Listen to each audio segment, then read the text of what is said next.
Good morning, everyone. So we are on our way to do something pretty cool, and I thought that it would be a good opportunity to film and bring you guys along with us because we want to share this with you. We want to try and share our knowledge with you, and we want to try and teach you guys something. So, have you ever wanted to have bees of your own? If you've ever wanted bees, this is a video that you don't want to miss. We have been doing bees for the last 2 years now. In the fall of 2020, we were able to take and split several of our hives, and we ended up with, I think, a total of 11 hives. My son this is his area of expertise.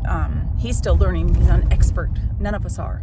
But this is his area, his baby that he's been working on. So I keep referencing to him because he knows all the ins and outs and all the numbers. But anyway, so we were able to take and split our hives, and we ended up with a total of 11 hives. We ended up with several gallons of honey last summer. It was pretty nice. And then our hives were still going strong. And we thought, great, this is what we wanted. We want to, eventually split them down and get more hives and expand this as a means of a bit of income from our family. And we had a bunch swarm on us. Several reasons why bees can swarm. We don't know the exact cause. It was just very sad because it's costly. At this point, we are down to one hive in our home. One hive. We are going today and purchasing and picking up, well, it's a pre-purchase. We're going and picking up all 10 of these hives. So I'm with my son right now. He's the one manning the wheel right now. Good morning, Ben. Good morning. And we are on our way to go pick those up, and we're going to bring you guys with us.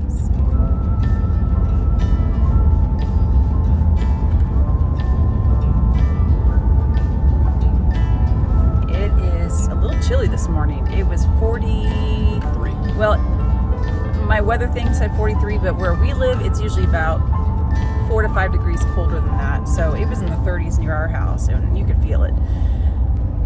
Later today, there are a lot of high winds expected, up to 40 mile per hour gusts.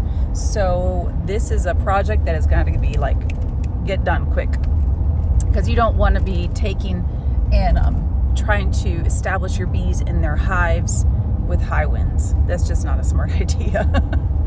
Not only could you they're gonna possibly blow away, but then you stress them out. You don't want to stress these bees out. They're already going through enough stress when they're going from what you call a nuke, N-U-C, it's called a nuke. You bring this home. It's like a little plastic container that contains your bees and your queen. And so you want to minimize the stress as much as you possibly can. We will see how that works out.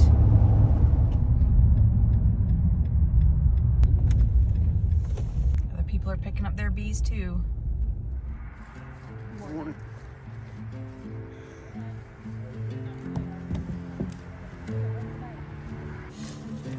Just whenever, if y'all gonna put them in today or whenever it's gonna be cold, just make sure that before it gets dark this evening that the bees are out of the package and clustering around that queen. Getting excited seeing these bees. So we're gonna head back home now. We're gonna try and drive real slow to minimize the wind and minimize the stress.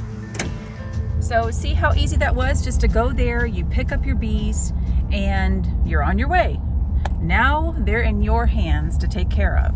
When you buy from an individual like this, you do have, and I think you probably have the same kind of guarantee when you order your bees through other sources like online.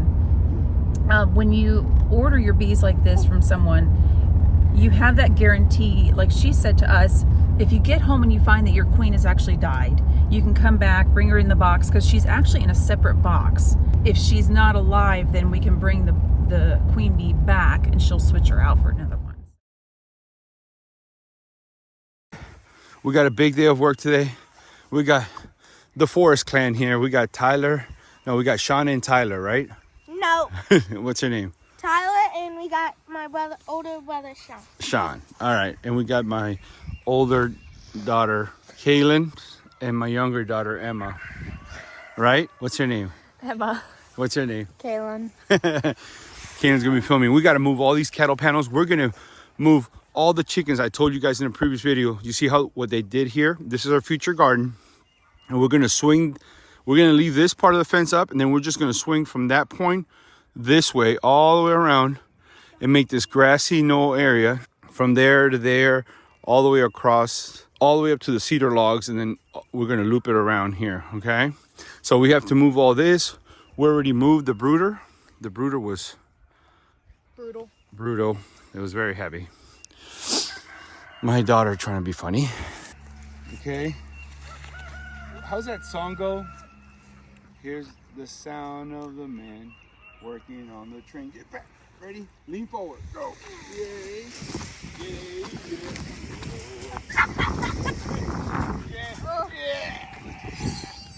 Yeah. I feel like Michael Jackson in that one movie. Whoa.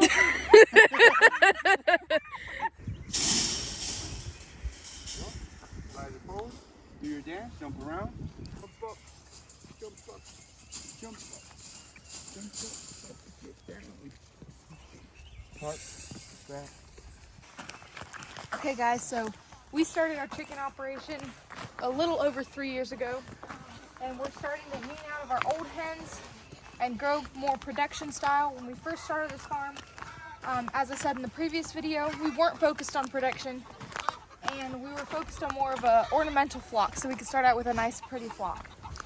Well, now we're going through with the old hens, and we're taking them out so we can focus more on production. These hens have started to slow down in their laying, so we're gonna go trade them in at Shook Poultry, get some pullets, and we'll start new with some production birds. Most likely we'll be getting Isa Browns. So basically this trade-off is we get some money for the hens, and we put that money towards the new pullets that we're gonna get. Hopefully.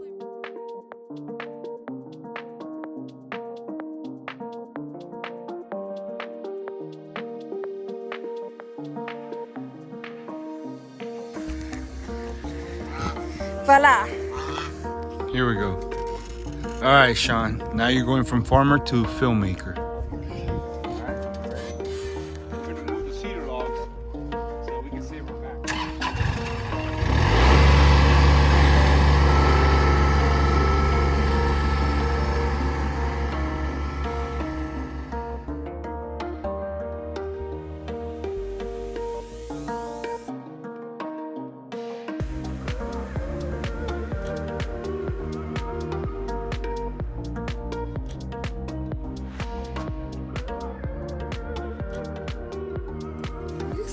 So what do you think? And we're only like 1/3 of the way finished, Sean. What do you think? This is not as fun as shooting, is it? Yeah, it's not as fun as shooting an AR-15, but I'll take it. You know, it can't all be fun. Sometimes you gotta work, sometimes you gotta play. And That's this right. is work. That's right. That's right.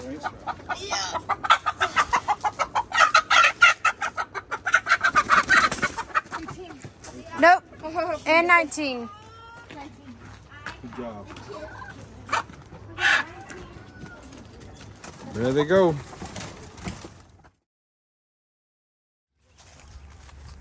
So we've got 10 hives here, varying size. You can already feel the wind kicking up.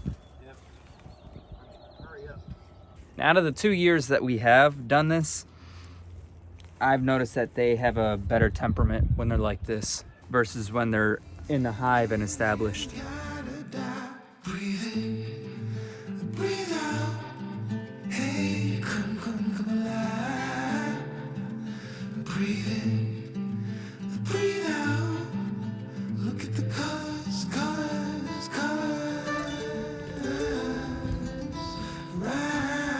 As you can see, these bees are all clustered together, and why they do this is to keep warm. And they're protecting the queen. The queen is at the center of that. There we go. Yeah, there we go. So right now, I'm switching out these frames. See, these are this is what's called a wax foundation. These are brand new frames. They haven't been used before. To make it a little bit easier on the starter hive, I'm just switching out some older hives, or switching out some frames from some older hives like this that already have wax built up on them. The queen can just go in, lay eggs, you know, directly in there, rather than her having to wait on the bees to build out the wax, then lay the eggs in the cells. And the reason why I do that is so that we can get bees sooner, like more bees in the hive sooner, which means that we'll get a lot more honey in a much quicker time. At the same time, some of these old frames have some old resources on it, like for instance, I don't know if you can see this one, but they're kind of halfway filled with something that is it's known as bee bread. And what that basically is just a collection of pollen, and it acts as an extra protein resource for the bees. Now, Ben, how can you tell the worker bees from the queen bee? Okay, so there's a very distinct difference at first. So a worker bee from a queen bee, the queen bee, after she is mated, she has an abdomen that's elongated. So it's elongated and kind of comes to a point. And that's because she's got so many eggs inside of her that, you know, she's laying on a daily basis. So how many frames do you leave in there? Usually about 8 to 10. In the breed boxes, I try to leave as many as possible. Sunlight. So, I have no idea what I look like right now, but I'm sure it's very attractive. I don't anticipate that they're going to be aggressive and, you know, try to sting me, but I'm just trying to protect myself a little bit while he's getting ready to open this box up. This is always the most exciting part. This is when they're first being released. See, the last time we got our bees, they came in a plastic container with this easy to pop off lid, which this is not that difficult. It's just different, that's all. Okay, so that looks like the feeder there. I don't want to drop this back in. The reason being is because I don't want to aggravate them. There they are. All their glory. They're like, freedom! So, I'm going to show you guys the queen really quick. It shouldn't be too long because I don't want her to freeze. But, she should be in there. She's surrounded by bees right now, but there she is. If you can see her through the cage. So do you have to take her out or she eats her way out? There's what's, I think it's like a sugar plug or a candy plug. Mm-hmm. And the bees eat that plug and release her from the cage.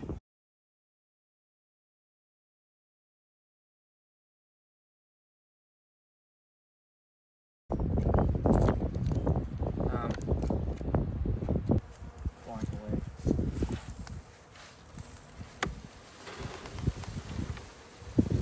It looks kind of crazy, doesn't it, guys? But amazingly, they all there. And those little stragglers that you can't get out, you just leave the box nearby, and they'll make their way into the cage with the rest of the bee colony. They're slowly going in. Yeah, they're kind of pouring down into there. Typically, you want to get as many bees out. I know that shaking them doesn't seem very humane, but in this situation, it kind of is. So you want to make sure that majority of them are down in there because you're going to put another box on top of this one. Yep. And Don't want to crush them. you don't want to crush those bees. Okay, I'll take care of that. I will carefully take care of that. They say that slow movement and being very calm, handling them very calmly, actually helps. See, like, I mean, look, they're landing on you and they're not, you know, they're not stinging you or doing anything. Yeah, so there are 3 different types of bees. You have a drone bee, and then you have a worker bee, and then you have the queen. Yep. So this is just the first hive down, and then he's going to do this 9 more times. And then we'll come back and check on them later on, make sure they're doing all okay, and that they're all surrounding the queen and staying where they're supposed to be. More? You want more or no? You want more? Monkey. Hey, monkey. More? Okay, I'll give you more. Another bite? Here. So I left Ben up there by himself to work on the bees for a little bit and brought baby back here so I could feed her, give her breakfast. Right? Yes. Have kisses? Can I have kisses?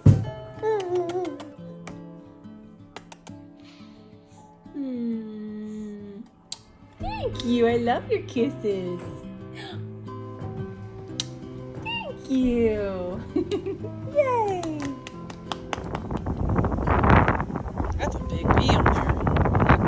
My friend is a drone. See the big wraparound eyes? There's 2 of them right there. Hold still long enough. I know it's hard because they're moving, but there's like we said earlier, there's a difference. You have a worker bee and you have a drone bee. The drone bee has a larger set of eyes and they have a bigger body. Yep. Very fat, they're very And stubby. they're the ones that stay in the hive, correct? Yep. And then you have the other bee, which is the worker bee, obviously, hence its name. It's the one that goes out and gathers. That one right there.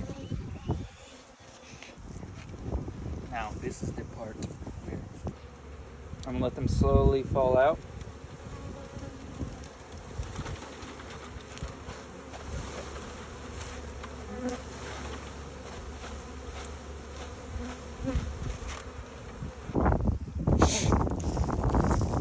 Oh, great. What happened? Inside your hoodie? I had one inside my hood. Dude, do you mind if I show them? Yeah, go for it. I'm gonna show y'all inside this hive really quick, since I've got the most equipment on here. So, I don't know if you can see right in there, but there's the clump. I'm gonna move these frames aside. I'm gonna try and show y'all. See, they're already getting acquainted, so that's a very good sign. But there's the main clump right there.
So this is where I'd like to have our garden at. I'm starting with a much smaller space than we did last year. Or not last year, 2 years ago, sorry. And as we are able to keep track of that, able to take care of that, then we can expand upon that. I don't want to bite off more than we can chew.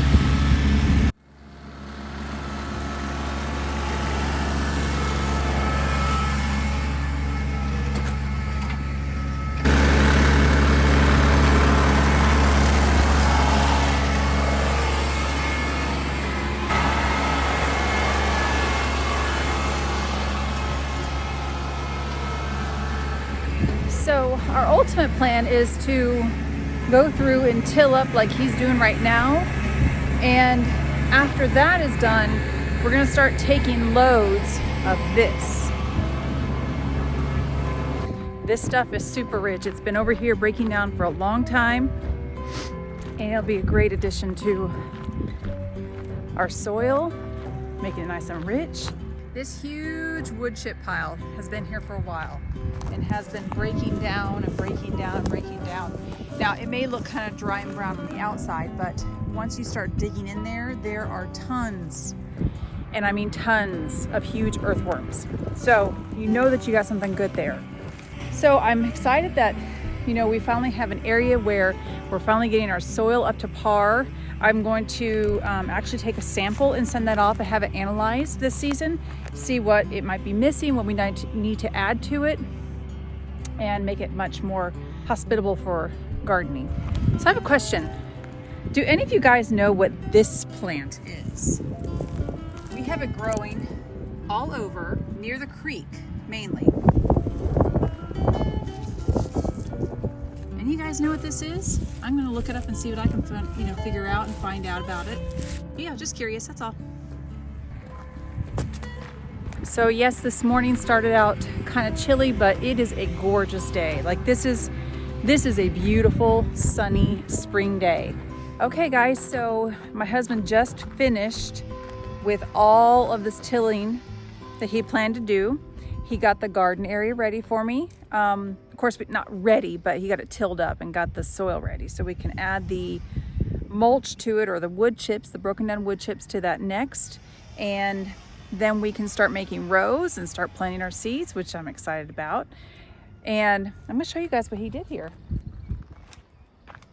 Look at all of this.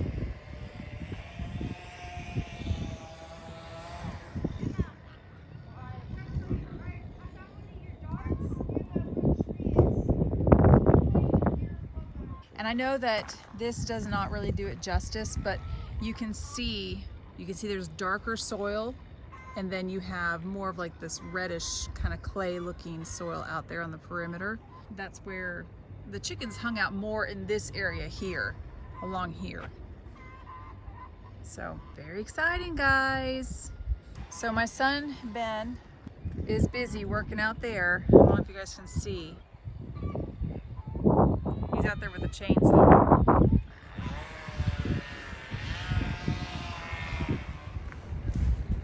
do you think, baby? It looks really, really good, babe. Whoa. And the best part about it is that it was bright gray. Now you can see the black. Yeah, you can see it mixed in there. Yep, you can see all the poop, and basically you see that it's got more nitrogen now. Before it was just rock hard clay. You know, now I even try to level it off a little bit, you know. Mm-hmm. And it worked. It really did work. So you got a huge garden. What are you gonna do with it? Lots of seeds. Yeah, you got enough to feed the whole city. As I was trying to say earlier, but the wind keeps cutting me off. I know it's hard to hear us when the wind is blowing. It's just the microphone picks it up. So as you can see, my son Ben is out there working on getting some of those limbs cut out. We're not going to knock the whole tree out today. There's no time for that, but I'll tell you what, he is one hard worker. So are my girls. My girls are such hard workers.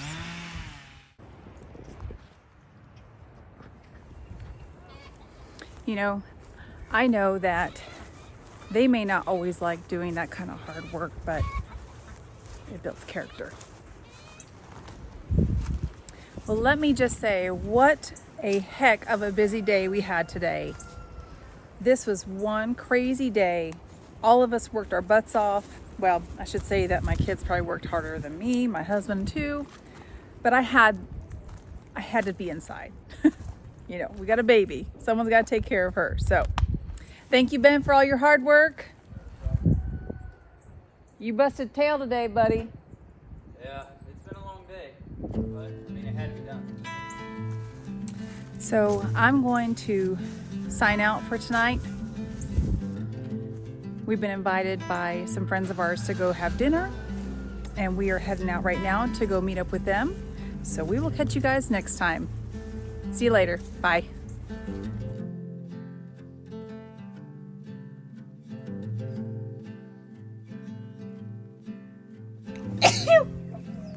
Ooh.